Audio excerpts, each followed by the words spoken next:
Hey everyone, how's it going? I hope you're doing well. I'm doing well because today we're talking about music, and today is a new series on the channel. That's pretty exciting. It's going to be called something like So You Want to Get Into, where I'm going to take a look at a band or a genre or an artist or something that I'm passionate about. I feel I'm qualified to chit chat a little bit about and recommend some of the bands or some of the albums, some of the somethings to sort of explore this aspect a little more. It might not be my favorite albums from a specific genre or an artist, but it's the ones that I think kind of best represent their sound or best represent sort of a really specific part of the catalog where you can go forward if you like this aspect, go back if you like another one. So it's going to be a lot of fun because we just get to chat about good music, and that's great. It's also fun to chat about bad music, but today it's all good music, I swear. So today we're going to explore, so you want to get into classic progressive rock, which is having a bit of a renaissance. It's a good reference there. It's having a bit of a renaissance, and I think that's partly because we're seeing the vinyl revival probably hit its peak. I don't think it's going to get any more popular than it is. And progressive rock as a genre is really what I would call a vinyl genre in that it hit its popularity from the late 60s into the late 70s, early 80s. So it's only really a vinyl format. I mean, it was on others. You can do tape and it survives on CD and so on and so forth. But just like when you think of CD bands, you'll think of bands whose popularity is like mid 80s to mid 2000s. A lot of these vinyl bands, even though some of them are still around, but their heyday, their biggest points of popularity are during that kind of late 60s to late 70s period. So that's kind of what we're looking at today. We're going to go forward and then jump back so we get a good grasp. So these are four albums from different artists that maybe they're not my favorite by these artists. Gosh, that's a hard thing to do. That's another time. But I think they're the best kind of representations of what their sound has to offer. So with that, we're going to start with Yes, who are one of my favorite progressive rock bands. Specifically, we're going to look at the Yes album, which was their third album, but really the one that kind of informed the rest of their sound going forward. It would certainly change. They would have personnel changes throughout this whole band's career, but this one I think really kind of solidifies going forward for their next classic period what they're going to sound like, and it has, in my opinion, some of their most accessible and some of their best tracks on it. So this came out in 1971. Got my notes just down in the corner there. So for those, they might not know the name. Yes, they probably know the song "Owner of a Lonely Heart." That's from an 80s album called 90125. Not really representative of their sound as a whole. There's a whole bunch of drama there. It's another reference. But everyone knows that song. This album very different than that. You do have the same singer and some of the other same members. The bass player, all that. Sound wise, very very different. So you have kind of the vocalist John Anderson, who's got very elvish style of delivery. That's probably the best way to put it. It sounds like a little joyful elf or joyful gnome, regaling us with tales from the Shire, which is just lovely. But then you also have the guitar work of Steve Howe. This is the first album he appears on. There he is there, just hanging out by that chair. Who really lends a lot of great guitar work and songwriting work to the band as a whole. You also have Tony Kaye on keys, who's a great keyboard player. Following this album, he'll get replaced by Rick Wakeman, who is much more of like a keyboard literal wizard virtuoso on the keys. He wears a cape, buddies. But Tony Kaye does a great job on here. Lots of good, like, chunky riffs on the keyboard, which I love. And you get Bill Bruford on drums, who, when you explore the genre more, you'll see how he's got his drumsticks kind of everywhere. And then Chris Squire on bass, who's really provides the bass line for the bulk of this band's entire career. So the tracks, really every track on here is fantastic. I think the opener, Yours Is No Disgrace, is probably the best place to start. It has a really snappy riff, really snappy opening bits. You have The Clap, which is a short kind of guitar bit. Starship Trooper would probably be my number 2 choice as well. That's a really good ethereal kind of sounding tune. I've Seen All Good People. That's more of like a go-ahead folk rock. If you're looking for something like the Allman Brothers or something, give all I've Seen All Good People a try. Then you have a really shorter kind of poppy folk song with Adventure, which is a lot of fun.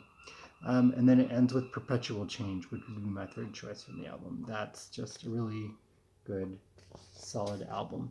My number 1 choice to get into progressive rock, and especially all these bands do have their own sound, and I tried to pick groups that do kind of go off in their own avenues. Yes, I feel are a good kind of crossroads of a little bit of everything I'm chatting about today, kind of summed up. All right. So next up, we're going to 1975. We're going forward to Pink Floyd's "Wish You Were Here." Now, I'm sure we've all heard the band Pink Floyd. I'm sure we've all heard of Dark Side of the Moon and Money and Time and all those big hits. I deliberately did not pick Dark Side of the Moon because I think that's probably an album most people have heard, even if they don't know the genre of progressive rock. But I love it. Alan Parsons did production on that, and I'm going to chat about Alan Parsons another time. Super underrated producer and band leader. But I also feel this album, more so than Dark Side of the Moon, kind of sums up their overall sound. Their early works, when they had a member named Syd Barrett, is much more heavy psych kind of inspired, which is where progressive rock sort of comes from. You can debate the bands that started it or where it started, but essentially progressive rock, as we kind of think about it and know it, came out of the sort of heavy rock and psychedelic rock of the mid to late 60s. So their early work is sort of inspired by that, and then later they do get more pop rock oriented, and this feels like a really good summation of those two eras sort of mushed together. You get the opening "Shine On You Crazy Diamond," which is a lengthier track, but it's just beautiful. I think Richard Wright is one of the most underrated keyboard players in progressive rock. He can really just set a mood. And this album specifically is dedicated to that member I mentioned, Syd Barrett, who sort of went off the deep end and was no longer able to be a member of the group. It's just a beautiful song and heart-wrenching as well. But then you get to "Welcome to the Machine" and "Have a Cigar." These two tracks go beautifully together. They flow together as one, and I sort of wonder if maybe they were pushed from their record company to split it into two separate tracks.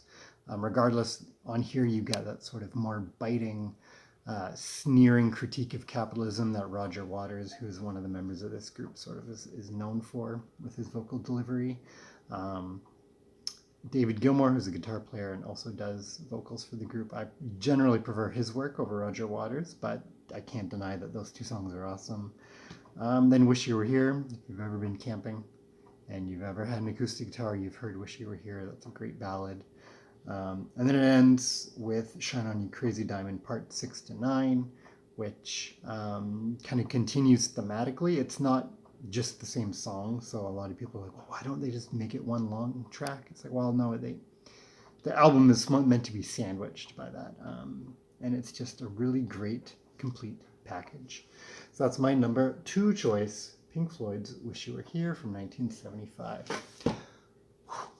We're going through time. Now we're to 1981 with Canada's own Rush Moving Pictures. There we go. Oh, it's got the price tag. Paid $10 for this. Fantastic.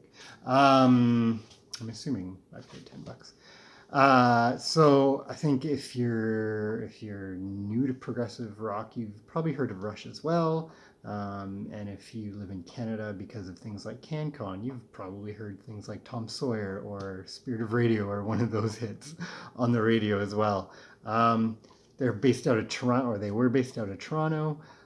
Their earliest stuff, really Led Zeppelin, really hard rock inspired, but pretty early in their career then. By the second album, Neil Peart joins the band, adds a lot of potentially problematic libertarian lyricism to the group, but also a lot of drum virtuosity. So, you 6 of one, half dozen of the other, I suppose. I picked this album because it does have a lot of their more accessible hits, and we're in 1981, right? So you do have heavy metal by this time. You get, there's a genre called progressive metal, which is what it sounds like, progressive rock, but it's more heavy metal inspired. And Rush are often seen as one of the groups that really kind of push that forward. So you open with their hit Tom Sawyer. I think it's Tom Sawyer. Is that in Freaks and Geeks where Buddy jams out to Tom Sawyer? I think it is. That's a great track. Red Barchetta, which is again a song, kind of a proto-metal song about a car. So I think here we're getting the band sort of pushing to that and appealing to that crowd. Then you get YYZ, which is a place I'm sure many of us have spent our time drinking a double-double, contemplating our life choices that led us to that moment. That's the airport code for Toronto International Pearson Airport. Limelight, which is just a great heavy rock song. I like it a lot. It's got a great, memorable riff. It's just fun, it's catchy, it's inspiring, it's a great tune. Side 2 is definitely the more progressive section. YYZ is an instrumental, and that's all well and good, but I think The Camera Eye is a 10-minute long tune that's really great. It also delves into that soundscape work and that mood setting that Richard Wright can do so well for Pink Floyd. You see that a bit here. Then you get Witch Hunt and Vital Signs, and again, 2 very moody tracks, which is really good. So 1981, Rush, Moving Pictures. Again, some of these albums not my favorite by these artists, not the one I play the most, but I think if you're going to try getting into a genre, that's a good place to go. The fourth one we'll do today, we're just going to look at 4. This is one I have on CD, Genesis's Nursery Crime by Genesis. Now, Genesis are a band known for having vocalist Peter Gabriel, drummer Phil Collins, and then drummer-vocalist Phil Collins, whose early career is very progressive rock-oriented, very theatrical and bombastic. And then they kind of slowly, when Phil Collins takes over, go to starting to progressive pop and then just straight pop route. So a lot of their hits are known, not necessarily their prog rock hits, but a lot of their hits are known. Invisible Touch, I Can't Dance, Trash in the Camp from Disney's Tarzan soundtrack, featuring Rosie O'Donnell. It's fantastic. Regardless, Nursery Crime by Genesis. This is the album that got me into them. It took me a while to really see what they're about and enjoy them, but I think on here you get, I don't know if I said, but this came out in 1971. So we're back where we started, baby. You get Steve Hackett on guitar, and that's what for me is the highlight on here, is that guitar work that's a lot heavier than I was giving it credit for, and it really matches with Peter Gabriel's over-the-top and theatrical vocal work. You get Mike Rutherford on bass, Tony Banks on keyboard, who, similar to Richard Wright, I don't think gets the credit he deserves. And then Phil Collins on drums, who is a good drummer, maybe an overrated drummer, but a really good drummer. Let's say overrated, aside from some fills, and that was a happy accident. Aside from some drum fills, and we all know what we're thinking. Specifically, the track, The Musical Box, which is 10 minutes and change, and then The Return of the Giant Hogweed, 8 minutes. Just a name like that, you're like, oh, I have to listen to that. That has to be my new favorite song.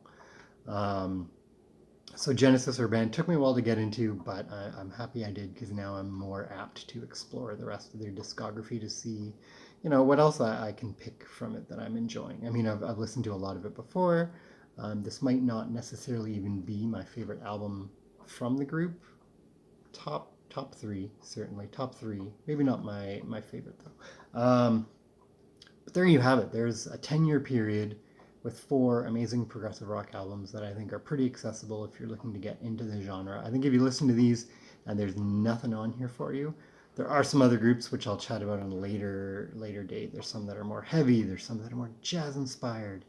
And I'm sure there's people watching being like, why didn't you talk about, King Crimson or Emerson, Lake and Palmer and blah, blah, blah. And it's like, well, videos can only be so long, to keep someone's attention. But as well, I think these are like the biggest representative names of the genre as well. So with that, 4 albums. So if you want to get into classic progressive rock, this is part 1, and I hope you do.